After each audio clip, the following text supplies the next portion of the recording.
including getting back to one of the biggest storylines in the draft. Shedeur Sanders is now a Cleveland Brown. He was not the only quarterback who got drafted. There were a bunch that were drafted before him. What are they looking for as those guys roll into rookie camps? We will break it all down as the Insiders rolls on.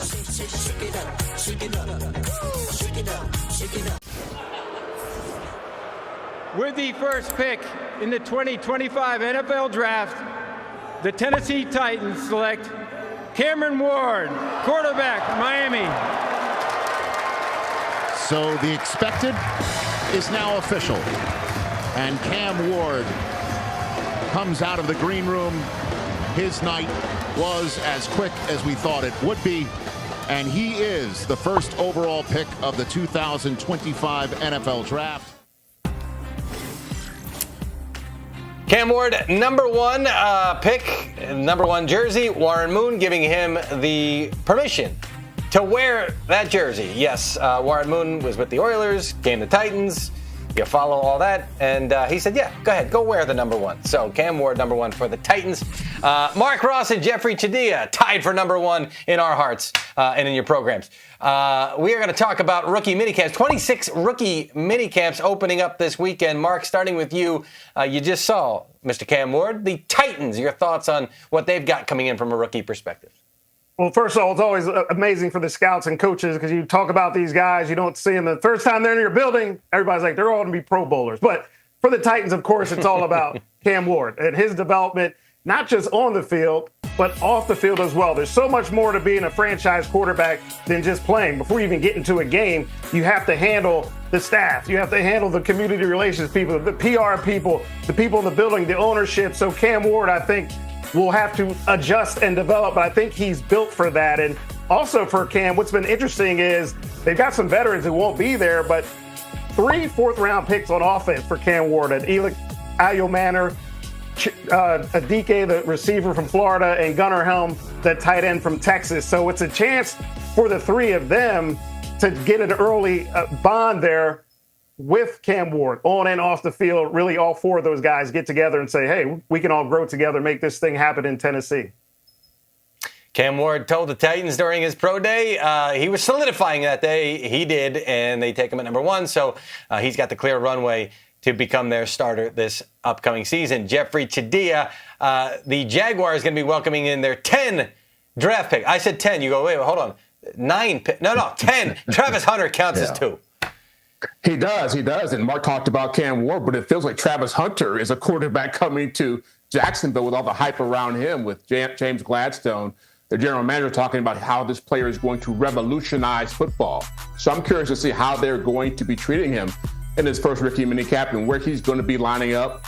It feels like he's going to be more on offense, but head coach Liam Cohen said this is going to be a fluid situation. They're going to try to find a way to make it work with him as an offensive and defensive player, get him some snaps at cornerback. But on the defensive side of it, too, you look at Caleb Ransaw, a player they got, a DB they got in the 3rd round from Tulane, who is very versatile. They love what he brings to the table. Gladstone talked about his tackling ability, talked about how he can play different spots in the secondary. He'll probably start at safety, even though he can play corner, and he should help a defense that was the worst in the league when it came to defending the pass. We're talking about these rookie classes, and I'm starting with the first-round picks. But in the case of the New Orleans Saints, no disrespect to Kelvin Banks, but we're going to be looking at Tyler Shuck because we're still waiting on Derek Carr. We don't know what the situation. He might wind up starting for this team. Mark, your thoughts on Tyler Shuck in this Saints draft class?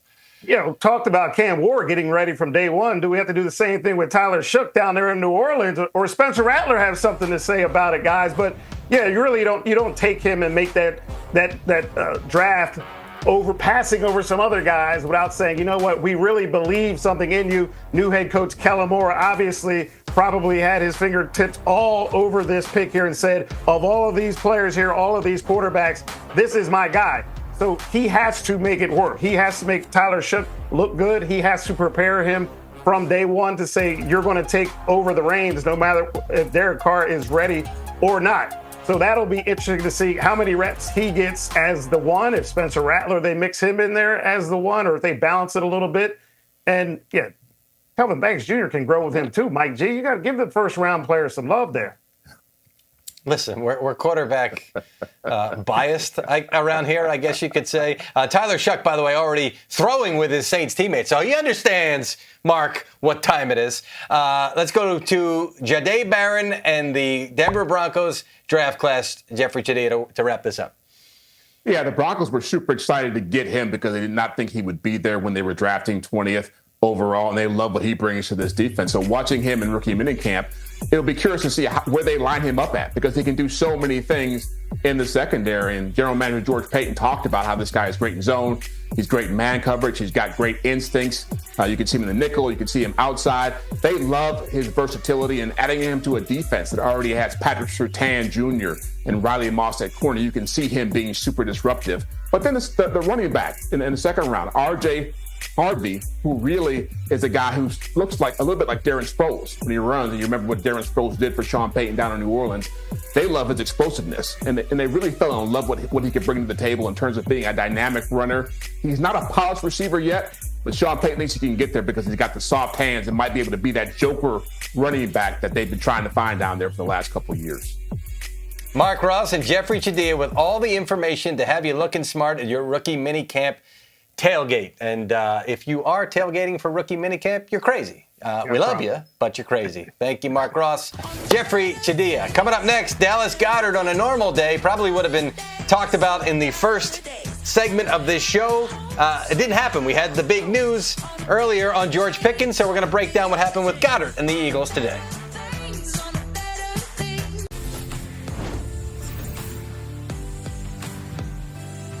Dolphins wide receiver Tyreek Hill announced on Instagram that his second surgery has gone well. Looking a little bit like the guy that got flipped off in that episode of Seinfeld with Danny Tartabull.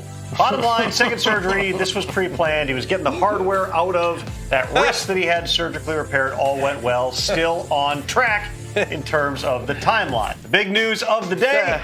Steelers wide receiver George Pickens is on his way out, now headed to the Dallas Cowboys along with a 2027 sixth-round pick in exchange for a 2026 third-rounder and a 2027 fifth. Dallas Cowboys now get their receiver to play opposite CeeDee Lamb. The Steelers move on from a player that, frankly, his days were numbered once they had made the trade earlier this offseason for DK Metcalf. Not leaving the state of Pennsylvania, Dallas Goedert, who has agreed to a reworked contract that keeps him in Philadelphia for 2025. Mike Garafolo, this was a situation where there were real trade conversations. Goddard's future was up in the air. How'd they find a way to move forward together?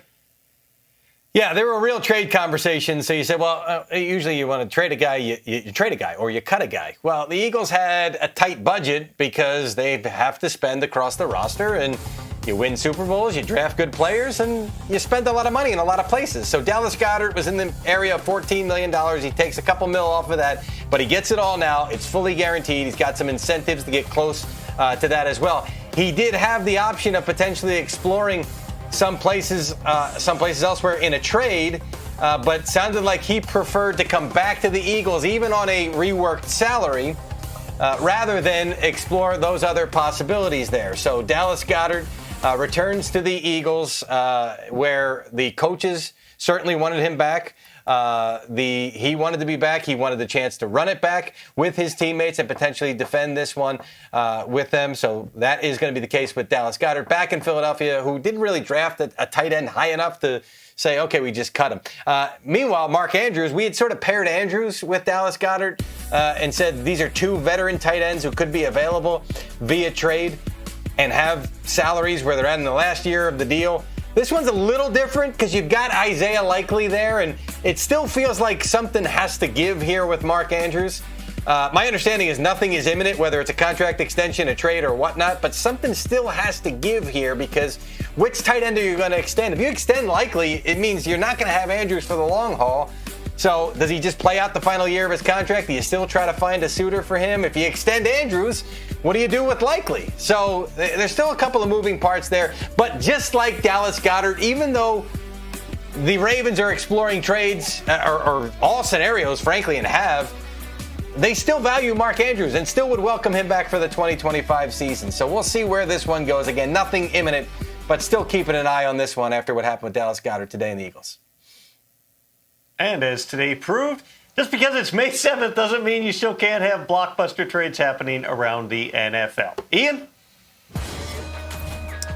No need to trade for any of these guys, but you can have them. You could sign them for any amount of money. Well, assuming they would take that amount of money. Here are the top remaining free agents, according to Greg Rosenthal's list on NFL.com.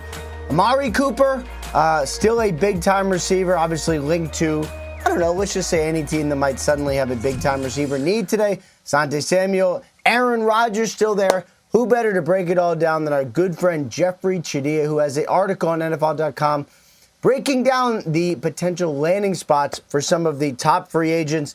Jeff, we'll start with one of the best defensive backs still available, Asante Samuel Jr. Where does he go?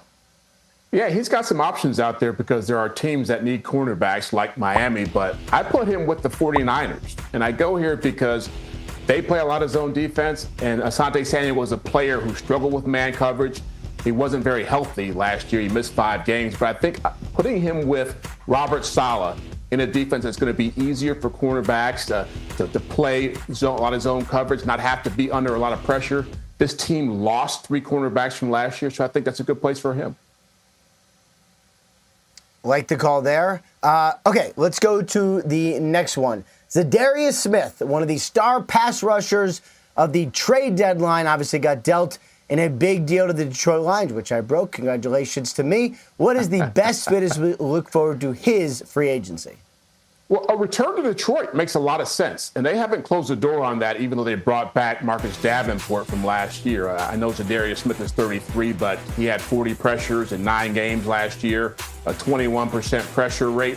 And adding more bodies to a team that had issues staying healthy down the stretch, especially on defense, is not a bad thing because you get Aiden Hutchinson back, you have Davenport, you bring in Smith to be that third body on defense as an edge rusher. Not a bad idea for the Lions. All right, I talked about some of the big-name receivers still available, Amari Cooper. I mentioned, tell me about Keenan Allen, because this is a name, obviously, that came up today. Pittsburgh Steelers suddenly have a hole in the receiver room, trading DK Metcalf, as we know, to the Dallas Cowboys. When you break down Keenan Allen's best spot, tell me it is the Steelers.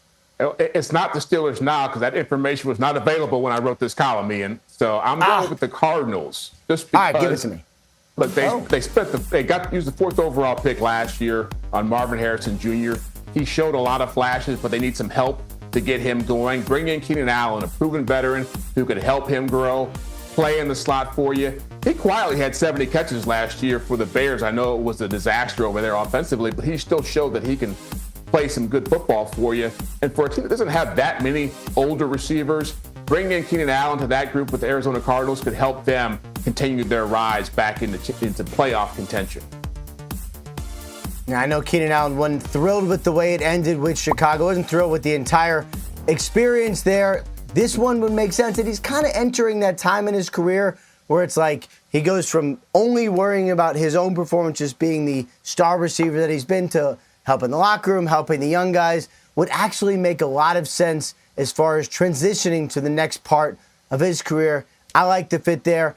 You can read about this and a lot more on NFL.com/Chadia for more free agent fits. Jeffrey, thank you very much. Great stuff as always. Meanwhile, it has been way too long since we mentioned the name Shedeur Sanders. You're not allowed to go that long on shows discussing NFL topics without mentioning Shedeur. So we're going to do it here. We're going to talk about him. We're going to mention Tom Brady. We're going to put it all together, and you must now watch.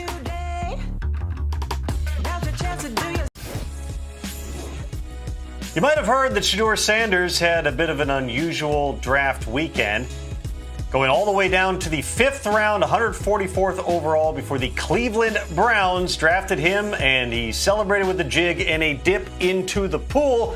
Passing on him repeatedly was, well, the entire league, but specifically one of his mentors, Tom Brady, who had this to say about Sanders on a podcast. What happened?